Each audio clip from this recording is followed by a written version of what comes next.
بسم اللہ الرحمن الرحیم۔ اکثر لوگ یزید کے بارے میں پوچھتے رہتے ہیں کہ اہل سنت والجماعت کا اس کے بارے میں کیا موقف ہے۔ تو یہ جو موقف بنتا ہے اہل سنت والجماعت کا، یہ دلائل کی بنیاد پہ بنتا ہے، اور یہی ہر سنی کو، مسلمان کو اپنانا چاہیے۔ اس کے بارے میں امام ابو حنیفہ رحمۃ اللہ علیہ، امام غزالی رحمۃ اللہ علیہ اور دوسرے بڑے بڑے ائمہ کا موقف یہ ہے کہ اس کے بارے میں سکوت یعنی خاموشی اختیار کی جائے، نہ اس کو کافر کہا جائے، نہ لعنت بھیجی جائے، اور نہ ہی رضی اللہ عنہ کہا جائے، نہ خلیفۃ المسلمین کہا جائے، بلکہ یہ سمجھا جائے کہ وہ دوسرے بادشاہوں کی طرح ایک مسلمان بادشاہ تھے، ان کے اندر اچھائیاں بھی تھیں، برائیاں بھی تھیں۔ تو ہمیں پوری تحقیق اور صورتحال واضح نہیں ہے، روایات بہت مختلف ہیں، اس لیے خاموشی کا موقف اختیار کیا ہے اہل سنت والجماعت نے۔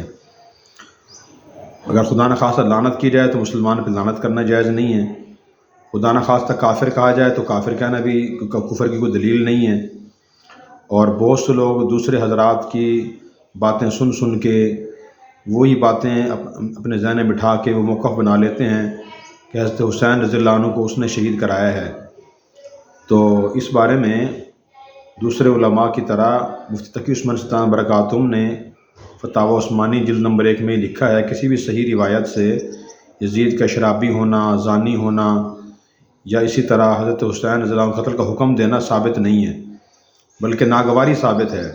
یزید نے حضرت معاویہ رضی اللہ عنہ حضرت حسین رضی اللہ عنہ کے شہید کرنے والے سے ناگواری کا اظہار کیا تھا، اور کسی بھی روایت سے یہ ثابت نہیں کہ اس نے کہا کہ جی جس نے شہید کیا اچھا کیا ہے۔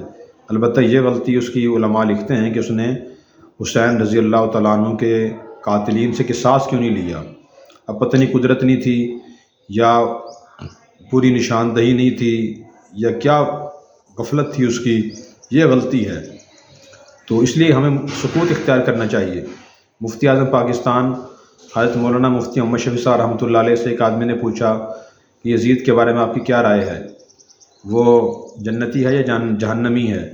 تو مفتی اعظم پاکستان کا جواب سنیے۔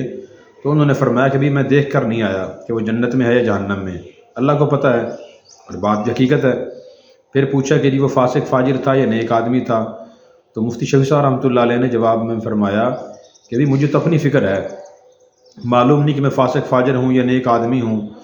پھر قرآن کریم کی سورہ بقرہ کی آیت تلاوت کی جو پہلے پارے کے آخر میں ہے، اللہ تعالیٰ فرماتے ہیں تلک امۃ قد خلت لہا ما کسبت ولکم ما کسبتم ولا تسألون عما کانوا یعملون۔ وہ ایک جماعت تھی جو گزر گئی، ان کے اعمال ان کے ساتھ ہیں اور تمہارے اعمال تمہارے ساتھ ہیں، تم سے ان کے کاموں کے بارے میں سوال نہیں کیا جائے گا۔ اس لیے ہمیں دوسروں کی فکر کرنے کے بجائے کہ وہ کافر ہے یا نہیں، فاسق فاجر ہے یا نہیں، جنتی ہے یا جہنمی ہے، اپنی فکر ذرا کرنی چاہیے کہ میرے عقائد قرآن و سنت کے مطابق ہیں یا نہیں، میرے اعمال و اخلاق، میرے معاملات، میری معاشرت دین کے مطابق ہے یا نہیں، اس کی فکر کرنے کی ہمیں ذرا ضرورت ہے۔ اللہ تبارک و تعالی ہمیں یہ باتیں سمجھ کر اپنانے کی توفیق عطا فرمائے۔